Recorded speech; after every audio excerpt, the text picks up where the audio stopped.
Tiffin box ಅನ್ನು ಹಿಡಿದುಕೊಂಡು ಶಾಸಕರ ಮುಂದೆ ಬಂದು ನಿಂತ್ಕೊಂಡಿದ್ದಾರೆ. ಇಲ್ಲೂ ಕೆಲ ವಿದ್ಯಾರ್ಥಿಗಳು ಅವರ ಮನೆಗೇನೆ ಹೋಗಿದ್ದಾರೆ. ಡೈರೆಕ್ಟ್ ಆಗಿ ನೋಡಿ ಯಾವ ರೀತಿಯಾದಂತಹ ವ್ಯವಸ್ಥೆ ಇದೆ ಹಾಸ್ಟೆಲ್ನಲ್ಲಿ ಅಂತ. ಹಾಸ್ಟೆಲ್ ವಿದ್ಯಾರ್ಥಿಗಳು ಟಿಫನ್ ಬಾಕ್ಸ್ ಅನ್ನು ನೋಡಿ ಅಧಿಕಾರಿಗಳನ್ನ ತಾರಾಟೆಗೆ ತೆಗೆದುಕೊಂಡಿದ್ದಾರೆ. ಶಾಸಕ ಸಲಗರ್ ಬೀದರ್ನಲ್ಲಿ ಆಗಿರುವಂಥದ್ದು ಇದು. ನಿಮ್ಮ ಮಕ್ಕಳಿಗೆ ಇಂತಹ ಅಡುಗೆಯನ್ನೇ ಮಾಡಿ ಹಾಕ್ತೀರಾ ಅಂತ ಪ್ರಶ್ನೆ ಮಾಡಿದ್ದಾರೆ. ನೀವೆಲ್ಲ ದುಡ್ಡು ಮಾಡೋಕೆ ಬಂದಿದ್ದೀರಾ ಅಥವಾ ಕೆಲಸ ಮಾಡೋಕೆ ಬಂದಿದ್ದೀರಾ ಅಂತ ತರಾಟೆಗೆ ತೆಗೆದುಕೊಂಡಿದ್ದಾರೆ. ವಿದ್ಯಾರ್ಥಿನಿಯರ ಒಂದು ಎದುರೇ ಇದೆ. ವಾರ್ಡನ್ ಮತ್ತು ಅಧಿಕಾರಿ, ತಾಲೂಕು ಅಧಿಕಾರಿ ಏನಿದೆ ಅವರಿಗೆ ತರಾಟೆಗೆ ತೆಗೆದುಕೊಂಡಿದ್ದಾರೆ. ಬಸವ ಕಲ್ಯಾಣದ ಸಮಾಜ ಕಲ್ಯಾಣ ಇಲಾಖೆಯ ಅಧಿಕಾರಿಗಳಿಗೆ ಹಿಗ್ಗಾಮುಗ್ಗ ಬೈದಿದ್ದಾರೆ. ಟಿಫನ್ ಬಾಕ್ಸ್ ಅನ್ನು ಹಿಡಿದು ಶಾಸಕರ ಎದುರು ಅಳಲನ್ನು ತೋಡಿಕೊಂಡಿದ್ದಾರೆ ವಿದ್ಯಾರ್ಥಿನಿಯರು. ಚೆನ್ನಾಗಿರೋ ಅಡುಗೆಯನ್ನು ಕೇಳಿದ್ರೆ ನಮಗೆ ಬೈತಾರೆ ಅವರೆಲ್ಲ. ಯಾರು? ವಾರ್ಡನ್ ಮತ್ತು ಕೆಲಸ ಮಾಡೋರು. ನೀವೇನು ಊಟ ಮಾಡೋಕೆ ಬಂದಿದ್ದೀರೋ ಅಥವಾ ಸ್ಟಡಿ ಮಾಡೋಕೆ ಬಂದಿದ್ದೀರೋ, ಓದೋಕೆ ಬಂದಿದ್ದೀರೋ ಅಂತ ಹೇಳಿ ವಾರ್ಡನ್ ಕೇಳ್ತಾರಂತೆ. ಅಲ್ಲಿ ಸರಿಯಾಗಿರೋ ಊಟವನ್ನು ಕೊಡಿ ಅಂತ ಕೇಳಿದ್ರು. ವಾರ್ಡನ್ಗೆ ಹಾಗೂ ತಾಲೂಕು ಅಧಿಕಾರಿ ದಿಲೀಪ್ ಕುಮಾರ್ಗೆ ಕರೆ ಮಾಡಿ ಎಚ್ಚರಿಕೆ ಕೊಟ್ಟಿದ್ದಾರೆ ಶಾಸಕ ಸಲಗರ್. ಬೀದರ್ನಲ್ಲಿ ಹಾಸ್ಟೆಲ್ನಲ್ಲಿರುವಂತಹ ವಿದ್ಯಾರ್ಥಿನಿಯರ ಇದು ಕತೆ. ನಾಚಿಕೆ ಆಗಬೇಕು ನಿಮಗೆಲ್ಲ, ನೀವೇನು ಕೆಲಸ ಮಾಡ್ತಾ ಇದ್ದೀರಿ ಅಂತ ಬೈತಾ ಇದ್ದಾರೆ. ನಿಮಗೆ ನಾಚಿಕೆ, ಮಾನ, ಮರ್ಯಾದೆ ಏನಾದರೂ ಇದೆಯಾ ಅಂತ ಆಕ್ರೋಶವನ್ನು ವ್ಯಕ್ತಪಡಿಸಿದ್ದಾರೆ. ಮಧ್ಯಾಹ್ನದ ಊಟವನ್ನು ಹಾಸ್ಟೆಲ್ನಲ್ಲಿಯೇ ಮಾಡುವಂತೆ ಅಧಿಕಾರಿಗಳು ಶಾಸಕ ಸೂಚನೆ ಕೊಟ್ಟಿದ್ದಾರೆ. ಸಲಗರ್ ಅವರು ಹಾಸ್ಟೆಲ್ ಟಿಫನ್ ಬಾಕ್ಸ್ ಅನ್ನು ಕೈಯಲ್ಲೇ ಹಿಡಿದುಕೊಂಡು ಶಾಸಕರ ಮನೆ ಮುಂದೆ ಹೋಗಿ ವಿದ್ಯಾರ್ಥಿನಿಯರೆಲ್ಲರೂ ಕೂಡ ಹೋಗಿ ತಮ್ಮ ಅಳಲನ್ನು ತೋಡಿಕೊಂಡಿದ್ದಾರೆ. ನೋಡಿ ಹಾಸ್ಟೆಲಲ್ಲಿ ಯಾವ ರೀತಿಯಾದಂತಹ ವ್ಯವಸ್ಥೆ ಇದೆ, ನಾವು ಹೇಗೆ ಊಟ ಮಾಡೋದು ಅಂತ.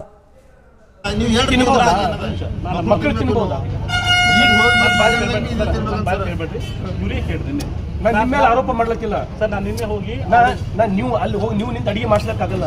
ನಿಮ್ ಭಯ ಇಲ್ಲ ಅಂತ ಇಲ್ಲ ಸರ್. ನಿಮ್ ಕಂಟ್ರೋಲ್ ಇದ್ರೆ ಹಿಂಗೆ ಯಾಕಂತ ದಿಲೀಪ್ ಕುಮಾರ್ ನಿಮ್ ಕಂಟ್ರೋಲ್ ಇಲ್ಲ ಅಂತ ಇದು ಅರ್ಥ ರೀ. ನಿಮ್ಮ ಅರ್ಥ ಆ ಹಾಸ್ಟೆಲ್ ಮೇಲೆ ನಿಮ್ ಕಂಟ್ರೋಲ್ ಇಲ್ಲ. ನಾ ಅಷ್ಟು ಹಾಸ್ಟೆಲ್ಗಳು ಹಿಂಗೆ ಅಂತ ಅಲ್ಲತ್ತಿಲ್ಲ. ನನ್ನ ಪಾಯಿಂಟ್ ಅರ್ಥ ಮಾಡ್ಕೋರಿ ನೀವು. ಹಾಸ್ಟೆಲ್ಗಳ್ದಾಗ ಚಲೋ ಬಿ ಊಟ ಕೊಡ್ಲತ್ತಾರ. ನಾವು ಹೋಗಿ ಊಟ ದಿಲೀಪ್ ಕುಮಾರ್ ನನಗೆ 1 ಮಂತ್ಲಿಂದ ಆ ಬಾಯಿ ಮೇಲೆ ನಾವು ಹೋಗಕ್ಕಾಗಿಲ್ಲ. ದಯಮಾಡಿ ತೆಗೀರಿ. ನಾನು ಒಂದು ಹೊಸ ನ್ಯೂ ಅಪಾರ್ಟ್ಮೆಂಟ್ ಆಗಲ್ಲ, ಒಂದ್ಸಲ ಬಿಟ್ಟು 2 ಸಲ ಚಾನ್ಸ್ ಕೊಟ್ಟಿದ್ದು.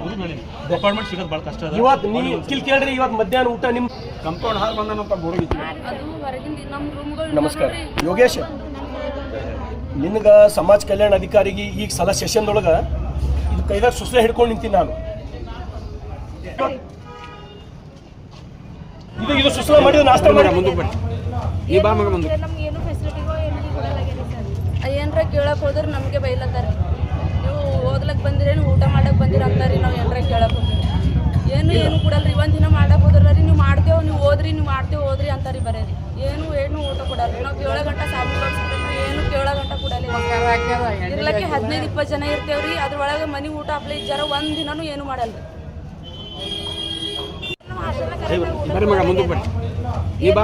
ನಮ್ಗೇನು ಫೆಸಿಲಿಟಿಗೋ ಏನು ಕೊಡಲಾಗಿದೆ ಸರ್. ಏನ್ರ ಕೇಳಕ್ಕೆ ಹೋದ್ರೆ ನಮಗೆ ಬೈಲತ್ತಾರೆ. ನೀವು ಓದ್ಲಕ್ಕೆ ಬಂದಿರೇನು ಊಟ ಮಾಡಕ್ಕೆ ಬಂದಿರ ಅಂತಾರೆ. ನಾವು ಏನ್ರ ಕೇಳಕ್ಕೆ ಹೋಗ್ತೀವಿ. ಏನು ಕೊಡಲ್ರಿ. ಒಂದು ದಿನ ಮಾಡಕ್ಕೆ ಹೋದ್ರಿ ನೀವು ಮಾಡ್ತೇವೆ, ನೀವು ಓದ್ರಿ, ನೀವು ಮಾಡ್ತೇವೆ ಓದ್ರಿ ಅಂತಾರೆ. ಬರೀರಿ ಏನು ಊಟ ಕೊಡಲ್ರಿ. ನಾವು 7 ಗಂಟೆ ಸಾಬು ಏನು 7 ಗಂಟೆ ಕೊಡಲ್ಲ. ಇರ್ಲಕ್ಕೆ 15-20 ಜನ ಇರ್ತೇವ್ರಿ. ಅದ್ರೊಳಗೆ ಮನೆ ಊಟ ಅಪ್ಲೈ ಜರ ಒಂದು ದಿನನೂ ಏನು ಮಾಡಲ್ರಿ.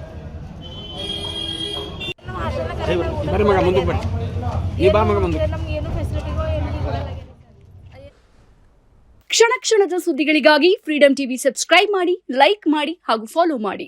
ಹೊಸ ಸುದ್ದಿಗಳ ನೋಟಿಫಿಕೇಶನ್ಗಾಗಿ ಬೆಲ್ ಐಕಾನ್ ಮೇಲೆ ಕ್ಲಿಕ್ ಮಾಡಿ.